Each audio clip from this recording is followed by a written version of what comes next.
Welcome to the Unstoppable Recording Machine Podcast, brought to you by Balaguer Guitars. Founded in 2014, Balaguer Guitars strives to bring modern aesthetics and options to vintage-inspired designs. Go to balaguerguitars.com for more info.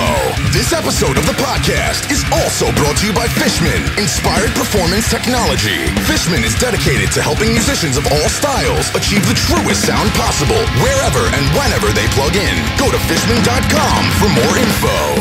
Hey, it's Jesco from acousticsinsider.com. I'm back. First of all, thanks to Eyal and Joey and Joel for having me on the podcast once again. And I'm here on for a Dear Jesco episode to answer some of your questions. So let's get right to it. So the first one's from Jake Ottinger. Ottinger? I'm not sure if I'm pronouncing that right, but sorry, Jake, if I'm butchering your name here. I'm just going to say it in German. Ottinger. Jake Ottinger. So Jake says, what's the best way for me to use a sub? I live upstairs from the crappiest neighbors on the planet that complain about every little thing to the landlords. I was thinking about one of those bass shaker things to put on my chair. I have a sub, but can only use it when they're gone. But I really need a solution for late at night. Any thoughts? Yeah. Well, I guess there are just some situations where there's just not much you can do. I definitely had that situation before, when there's just neighbors who are just not willing to play along. I think. Yeah, the best. I doubt that there's anything you can do with speakers, to be honest, because if they're that sensitive, they'll complain about everything. So I don't think I'd try. I don't think I'd. I think it's probably best to just avoid it completely. Yeah, you might be one of those bass packs that you put on your chair might work. I haven't tried them. People seem to like them. I have no idea. I don't have any experience with them, but they might work. My tip would be headphones. Quite simple. To be honest, I think that's a good tip for anyone out there. If you're just starting out, or if you really have no way to improve your listening situation, if it's just impossible, either financially or otherwise, you should just invest in a good pair of headphones. They will last you a long time, and money invested in headphones is very well spent. I'm thinking around the like $300, sort of €300 mark. That's a very good pair of headphones. I used to use the Biodynamic DT990s, an open-backed pair. And you should definitely want to get an open back pair if you're just mixing or just kind of producing, working. Like if you're recording, a closed back pair is what you want. I don't really know why they have the semi-open headphones. I don't really see a point for them, but whatever. So yeah, get an open back pair, a good one, around €300, $300, and kind of that realm. That's very well invested money. At the moment, I use the Shure. What are they called? I'm actually wearing them right now. Shure SRH 1440. It's the sort of lower priced option of two models, and they are excellent. I was really, really impressed when I tried them out in the shop. And I've tried I went through quite a few different pairs of headphones. So you definitely want to try a few. Go out there and try a few, because the price, unfortunately, doesn't guarantee a good pair of headphones. One thing to listen out for when you're checking headphones is the stereo image. I'm a big nut for getting a good stereo image, for getting a good sound stage, so you can pan properly. You can actually tell where something is located in the stereo panorama, how wide things are, like if it's like super spread out in the stereo field, if like how far that's happening, what's actually happening there. And I remember I tried a pair by what was it? Audio-Technica? I don't think it was Audio-Technica. It was something else, some other brand. But they were around €300, and they were horrible. Like I couldn't tell on a track that I mixed. I couldn't tell whether the bass was mono or stereo, and that's just not a good sign. That means like the drivers in both drivers aren't matched properly, and there's some phase indiscrepancy there that actually makes the sound sort of fake stereo in quotation marks. That's not a good sign. So like you want to be able to tell if something is mono. You want to be able to place it properly in the sound stage.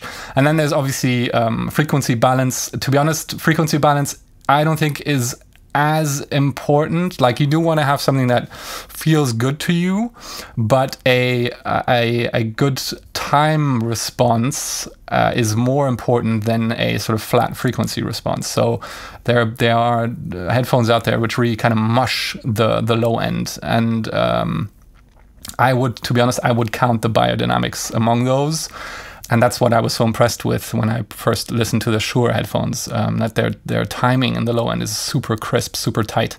And you don't get a lot of energy. It's like it almost feels like there's no bass, but it actually goes down really low. It's just that it's fairly low and level. So, but this is again something that you want to compensate with, or you can compensate with matched loudness referencing. So get to know your headphones, get a good pair of headphones, get to know your headphones, and you should have no problem. And then judging bass will actually be much easier and much more straightforward than trying to do it in very suboptimal listening conditions, or like in your case, Jake, with no bass, basically. So yeah, Jake, that would be my answer to you. So the next question is by Michael Depré. It's a French name. Sorry again for the last name. He says it's pronounced Depré. So Michael Depré. Michael, you ask, in the previous podcast, you talked about finding the sweet spot for your speakers in your room. How do you go about doing this? At the moment, I'm just moving my table around in my room, and I think I have a cool spot. In brackets, speakers about 55 centimeters from the wall. But what should I listen out for? Okay, so I briefly went through this in the last episode, and you can definitely read up on finding a good sweet spot in an article I wrote on the URM blog called "Fixing Your Low End Without Knowing Anything About Acoustics." But I'm actually a bit confused about your question, because you say finding the sweet spot for your speakers. So if you're talking about positioning your speakers, I do that relative to the sweet spot. So I find my listening sweet spot first. And once I've determined that, then I position my speakers relative to that sweet spot. So in that case, you want to start off with the sort of standard rules for setting up an equilateral triangle with your speakers. And then you can kind of go from there. Actually, you should probably sign up to my email list, because I'm going to go through this in more detail soon. I think I'm gonna write a proper guide about this, how to position your sweet spot and how to then position your speakers so you get the best of both worlds. So you kind of get to pick your sweet spot, your listening sweet spot for the best bass response, the best compromise in the low end that you can get from your room, and then how to position your speakers appropriately so that the spot where your speakers give you the best sound stage is the same as the spot for the best bass, so that way you actually have a listening spot that gives you good bass and a good stereo image. And you want to look out for that. I don't think I should go through it again right now. It's you can definitely read up about it on the URM blog, so check that out. So the next question is by Ryan Bridges. Hey Ryan, he says, I have a small room, 16 by 10 by 8 feet 7 inches, is that how you say it? I have bass traps in the corners from floor to ceiling. I have 4 early reflection panels, 2 feet times 4 feet times 3.5 inches deep in my listen position. My question, I get really bad 190 to 230 hertz build up. What should I do? It feels like it builds right behind my computer monitor. Your podcast was awesome. Thanks for your time. Later. Thanks, Ryan, for the question. First of all, that's a pretty good start. So you have 4 panels to deal with the early reflection points. I guess that's what you're saying. the buildup in the sort of low mids, it's very difficult to say right now where that comes from. There are definitely speakers that have a low mid buildup. It's possible that your room, depending on what materials are in your room, that your room actually kind of sucks out energy above those low mids. So you're kind of left with more energy in the low mids because the high mids are sort of reduced more. So this is like, if you have like a sort of a broad bump in your frequency response, now's the time to pull out an EQ. So this is kind of the right scenario to use EQ on your listening setup. And you might, depending on what speakers you use, there might be an EQ on the back of your speakers that you can use for this. You could try either reducing the sort of around the 200 hertz mark, or you could try boosting above that. Although I always recommend to cut if you can on speakers, and because of headroom for your amplifier. But so this, you could try positioning your speakers slightly differently. So you could try and see if you change your stereo triangle slightly, either by moving your speakers closer to you or moving them further, like sort of further apart from each other, so making the stereo triangle larger. You could definitely try one of those methods to see if that changes the frequency balance in the low mids. But again, this is like a sort of a typical scenario where I would say get to know unless it's really, really bad, but get to know what your speakers sound like using equal loudness referencing, and then just mix accordingly, unless you have options to maybe get an EQ or use an EQ, or or move your speakers a bit to see if that changes something. So hope that helps. So the next question is from Andre6 from my hometown of Brussels. Hey Andre, how's it going, man? He says, for a workflow junkie that you are, you must have plenty of other cool workflow tricks and improvements that speed up or facilitate your mixes. Can you share a few? And he asks, do you have a pre-mix routine to help you get in the right mind space and be able to tune out distractions? And he says to Eyal, thanks for bringing Jesco on. He's incredible. Thanks, Andre, man. So first of all, so it's workflow tricks. Let me think about this. So there are a couple of things that let's start with my pre-mix routine, maybe, because that kind of walks me through the process sequentially. I definitely prepare my mix very, very meticulously. I have a template that I use, as many people do, with colors, with a proper naming scheme. I do all the technical work before I actually start the mix. So I do the technical work on the tracks that I use, sort of like the exported stems.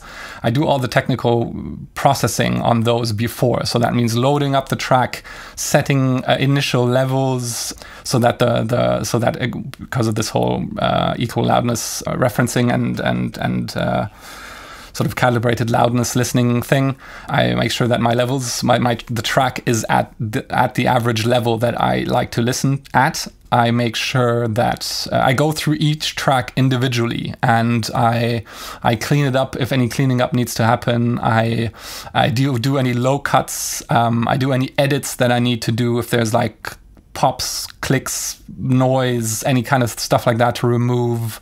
So yeah, all the sort of not so creative stuff, all the technical stuff and like sort of prep work, I do that on one day, and then I only start mixing the next day. So I actually, so it's kind of, I'm kind of my own assistant, I guess.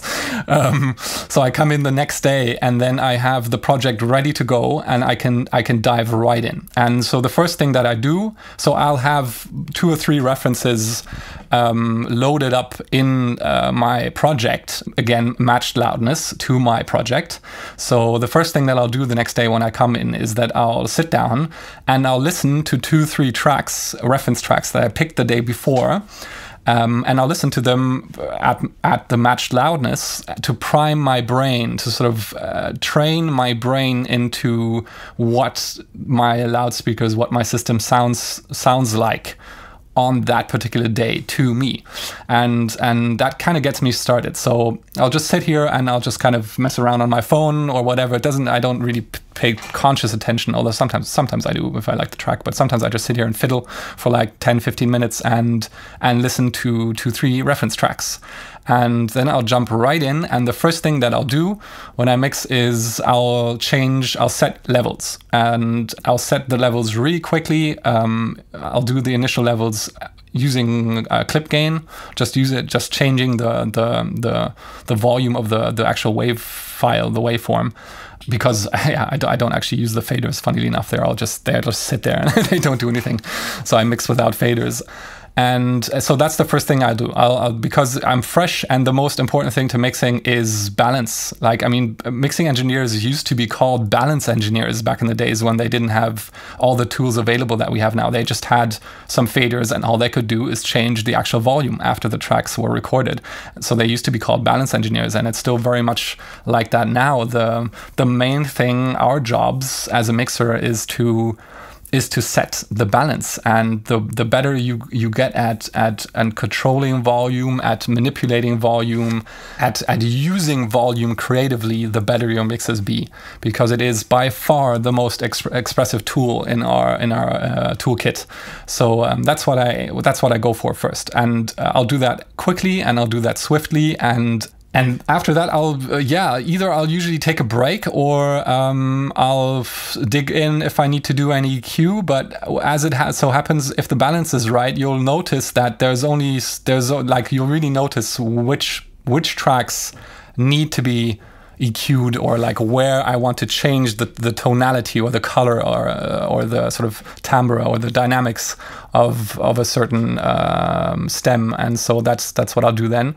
And I always make sure to have a first mix ready to export after my first session. So by the end of my first session, I want to have a track ready to export, and I'll export that right away. I'll remove the excess headroom using a limiter.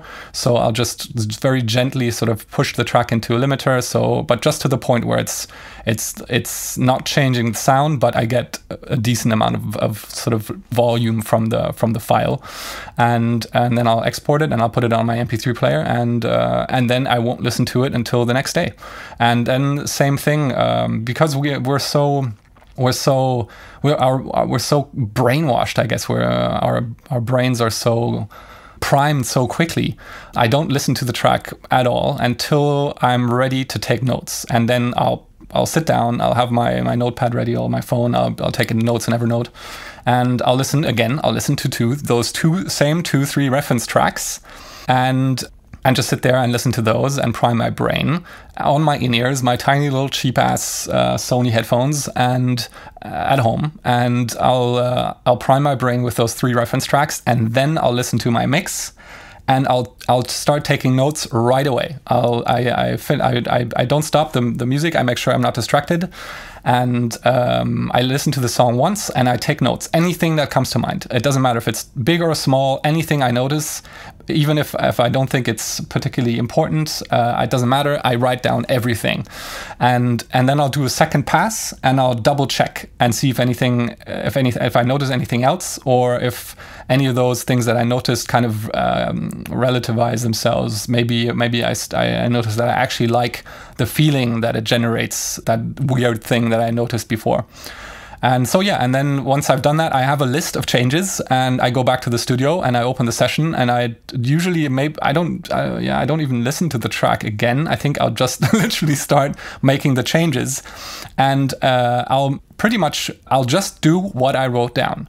So I don't even judge whether that made any. So I mean, I do judge if that made sense, that what I wrote down, but like, I won't listen to it again and see and kind of try and figure out if all of those are valid, all the points that I wrote down. But I'll start and I'll make changes. And once again, I'll start with the sort of the big changes. So if there are any big important volume changes that I decided to make, I'll start with those first.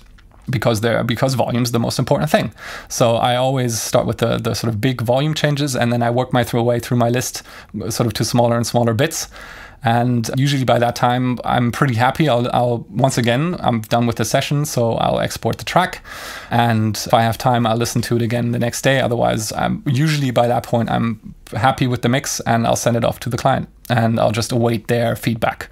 And I might listen to it again before or until they send me feedback, and I'll make some more notes, or I'll just wait to see what they say, first of all.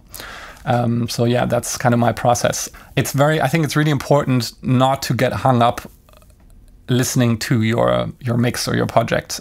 It's because our brains are primed so easily, and our auditory memory is so short, and we kind of get involved in the emotions so quickly.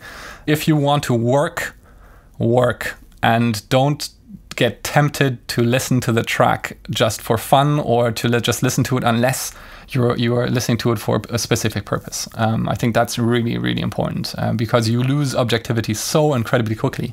You don't want to waste judging capital on useless listening. Yeah, I guess that's. I hope that helps, Andre. Okay, on to the next question. This is from Michael, and he says, "Hey Eyal, hey Jesco. I've already talked with Jesco about this topic, but I think it could be interesting for the Q&A. Is it useful or necessary to have an air gap behind the acoustics foam, and why?" He also has another question, but let me get to that later. So when you're considering a mineral or an insulation material absorber, you always have to think. You kind of have to think as of the absorber and the air gap as one absorber system. So like the air gap plus the material is the actual absorber, and you basically increase low frequency absorption by making your absorber deeper. So the air gap kind of is like saying, instead of like, you could put as, like I always say, I always talk about the 6 inches, right? 6-inch deep material of that particular weight class. So you could say putting a 6-inch absorber on the wall, directly on the wall, is the same as putting a 4-inch absorber on the wall with a 2-inch air gap. And the reason is that the material close to the wall is actually hardly effective. That has to do with particle velocity. So if you read my article on AcousticsInsider.com about the best kind of insulation material, I talk about how absorption material, how insulation material absorbs sound, and it works by friction with the motion of the air particles. That's called sound velocity, that variable that acousticians talk about. So sound velocity actually decreases the closer you get to the wall. And basically you can imagine right up against the wall, there's no space for the actual air particle to move because it's right next to the wall. And that means that any insulation material right up against the wall is pretty much non-effective. So that's why the material closest to the wall it kind of loses efficiency. It loses effectiveness. So you don't need that material right up against the wall. Instead, you could just use an air gap. Or you could just leave that space empty, right? So now you can kind of see how this starts to make sense. Or put in a different way, if you just have 4 inches of material, you can fake a 6-inch absorber by just putting it 2 inches away from the wall, right? And that's the same thing that happens with bass traps. If you put a 6-inch mineral wool or insulation material absorber diagonally across the corner, you have that air gap behind the panel, and instead of filling it with material, you just leave it empty because the material in there is hardly effective. So that's kind of the way to think about the air gap. I build 6-inch panels both for bass traps and for panels on the early reflection points, and otherwise simply because it's easy and because like insulation material hardly costs anything. So I always build the same type of panel. That way I'm flexible if I want to use it for absorption at early reflection points or as bass traps, right?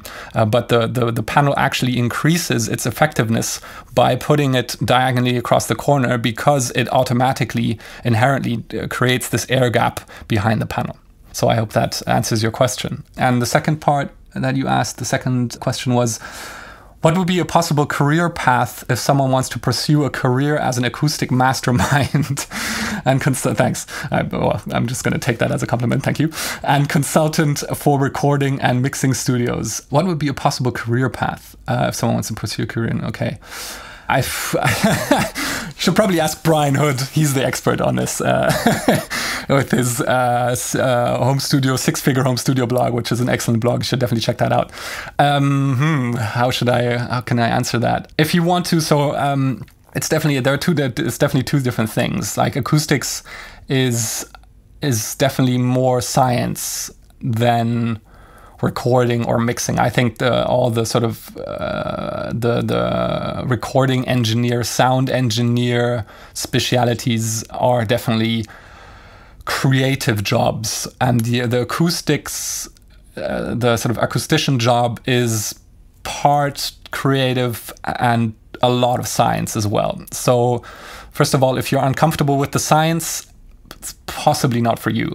Apart from that, all I can really tell you is how I got into all of this. I'm not sure if that's going to help, but so how did I start? I started playing music, playing piano when I was 6 or 7 years old. Played piano for 9 years, played drums, and then got into production fairly on, like sort of just like composing songs on a keyboard when I was like 12 or 13, and I moved on to like computerized music fairly quickly after that, and I just kind of did it as a hobby. And I then studied aerospace engineering at university, so I got my master's degree in aerospace engineering. But it always kind of I always did music first of all as a hobby on the side, just producing electronic dance music, house, drum and bass, hip hop, this sort of stuff. And then after I finished my degree, I really wanted to see if there was like a bridge between, if I could somehow bridge my engineering knowledge and my passion for music. And so I went to university again here in Berlin and did another master's. Well, I actually didn't finish it, but that's another story. So I actually went to university again for doing a course called Audio Communication and Technology, and that was actually perfect in bridging that science and sort of creative gap. And we did a whole lot of stuff from acoustics to recording technology, microphones, loudspeakers, but then also history of music, music theory, empirical research into music, psychoacoustics. All of that was part of that course. And I went through all of that. I didn't actually do the actual master's thesis because by the time I got up to it, I was actually working full time, and I decided it wasn't worth it. But I was lucky because friends of mine were already quite established electronic music producers here in Berlin, and I actually I made an attempt at offering a consultancy service to build studio infrastructure. So like hardware infrastructure, like helping people figure out their workflows and figuring out the technology and making it all work and putting it together. And I quickly discovered there wasn't a market for that. But I was always really good at, or I really enjoyed mixing, and people commented on my mixes. And so that's around the time when Pensado's Place started, and I remember watching that and going, oh wow, there's a job, you can be a mixing engineer, and these guys earn money, and I was just like, okay, that's awesome. So why don't I give that a shot? And so I kind of decided to put all my effort into that, and so I spent a year basically studying mixing. So I read a lot of books. I read Mixer Man, aka Eric Zarafin's book Zen and the Art of Mixing, and I can't remember what his name is, Roy Iyaki or something like that. He had this mixing book, like the sort of a really big fat book on mixing. I read through all of that, I studied that, and I downloaded a lot of free session files from all sorts of genres, and I just practiced mixing. So I would mix the same song over and over and over again. And so these buddies of mine who were music producers here, they actually offered to help me out and give me work to mix, basically gave me their tracks to mix when I didn't have a name out there. And so because I helped them out with their computer infrastructure. So these were somewhere I built their whole setup, both of their studios, and kind of gave them like IT support for life, basically. So these guys, they helped me out by giving me projects to mix. And so I basically mixed for them exclusively for about a year and practiced mixing on the side when they didn't give me anything. And so I did that for about a year, and obviously talking to people. And these guys, they got my name. They kind of recommended me. They mentioned me in like blogs and when they were interviewed and stuff like that. And so kind of like very slowly my name kind of trickled out there.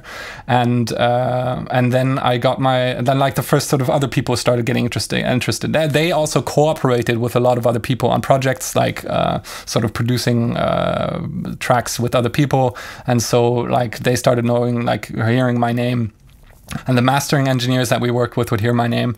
And so like, I can't remember exactly when, but eventually sort of the first few people, 2-3 people started asking me if I could mix their projects. And I definitely, I mean, at that point it was still sort of very budget work that I would offer my work for sort of very budget price, because I didn't have the qualifications, I guess, or the name to ask for more money. And to be honest, I wasn't good enough to ask for more money either. But so for the sort of very, very, very reasonable price, I would mix tracks for other people. I started mixing for some other people, and and that's kind of sort of there. Then that kind of got the ball rolling.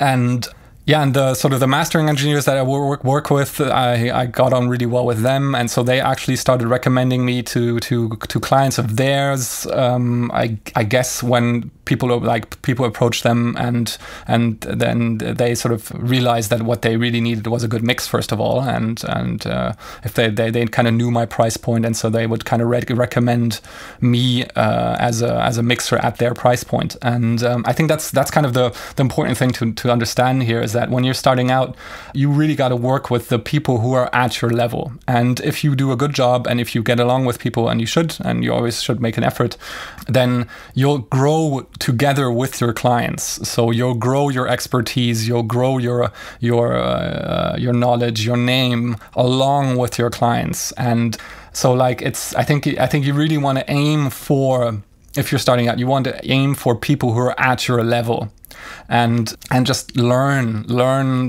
obviously the work, the sort of the musical work, but also learn the business side of it, the sort of relating to clients, how to work on projects, how to stay on budget and on time, or rather how to stay on time so you can stay on budget. So I think that's my answer to your question. I hope that answers it. So yeah, Michael, there you go. On to the next one. This is by my good buddy Kort. This is one of the two guys who I was just talking about. And he says, "Dear Jesco, since I moved into a new flat with my project studio, I was thinking about turning a small room next to it, 2 meters times 1.4 meters times 2.5 meters in height, into a recording booth, especially for vocal recordings. Does that make any sense? If so, how should I treat the room? Or should I rather record in my 25 square meter control room? Thanks for all your advice. It has been helping me so much for years now. Best, Quad. Awesome. Dude, Quad, love you so much, man." So yeah, I think this is a good point, like vocal booths, recording booths. So in terms of acoustics, there's one thing to realize: a small room will sound like a small room. And getting a small room to sound good is not easy. So unless you need the isolation, the like proper isolation of a separate room, I always advise to stay away from recording booths or just small rooms for recording, because there are so many things that speak for recording like right next to you in your control room or in your project studio. Not just, well, first of all, just the connection that you have with the performer. You can talk to them directly. You can see how they act, how they react. You can hear what they are singing or saying or playing. And it's so much more intimate. It's so much more direct. I think there's definitely something there said there to say about just the quality of the interaction. And so but if you really need the isolation for one reason or another, full disclosure here, I haven't had to treat a tiny vocal booth recording booth yet, thankfully. So I'm kind of saying this more from theory than anything else. But if you wanted to treat a small room like that, I mean, you still have to get all the reflections under control, and you have to get all the, especially if you're recording instruments or in that occupy low frequencies, you have to get the low frequencies under control. And positioning in such a small space is very limited, like what you can do. I mean, you should try and get the most from positioning, but it's not easy. So you need to get that under control as well. So you basically need a lot of broadband trapping. You need to get the reflections under control that happen around, well, just basically everywhere. I'm not really sure how to answer this in a better way, but I mean, obviously start with, if you're recording a vocal, for example, or if you record only vocals, start with treating the walls at the height of the head height and at microphone height, because on that plane that most of the reflections or that most of the energy is going to go right back into the microphone. So you that's where you want to start. But then obviously the scening is going to be really close as well. So you want to definitely treat that. You definitely want to treat the wall behind the singer, because if you're using a cardioid mic, it's going to be really sensitive for anything that reflects back off of the wall behind the performer. And yeah, in terms of like that's just controlling reflections. Or if you want to control the low end, if you want to control bass, I think there's one really good article on, or they used to be, they just say changed their website. I think it might be gone now, but they used to have an article on there where they treated a vocal booth and they used a limp mass absorber. So it's basically a heavy foil, like a heavy tarp that they hang off of the wall. It's kind of free hanging. That will pick up the energies in the low end and kind of dampen them out. And I haven't used these kind of hanging foils, these loose membranes as a bass trap, so I can't say just how good they work, but they're fairly shallow, which is an advantage in such a small space.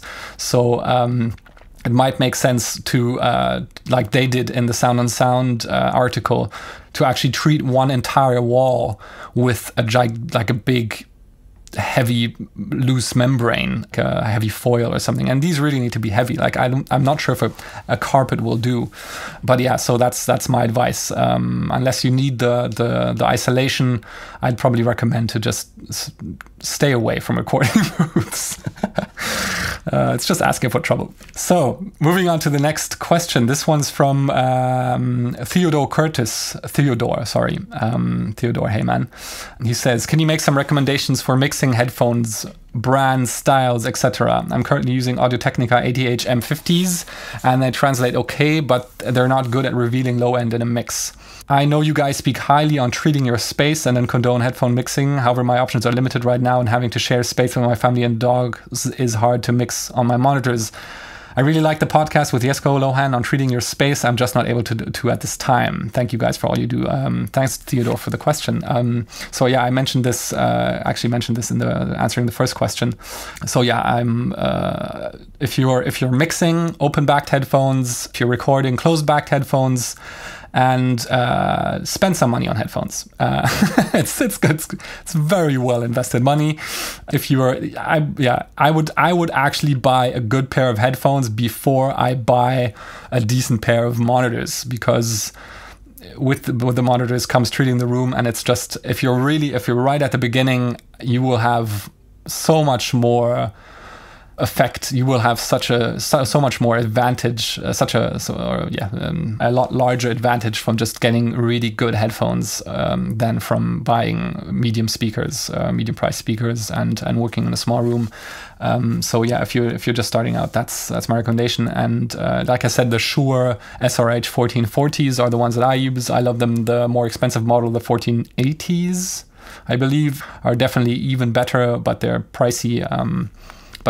So that's what I recommend. Hope that helps. The next question is by Daniel McNeil. Hey Daniel, he says, my question is about bass traps. When using 6-inch panels across a corner to help control bass, is it beneficial to build the trap from floor to ceiling, or is it okay if the panel is in the middle of the wall?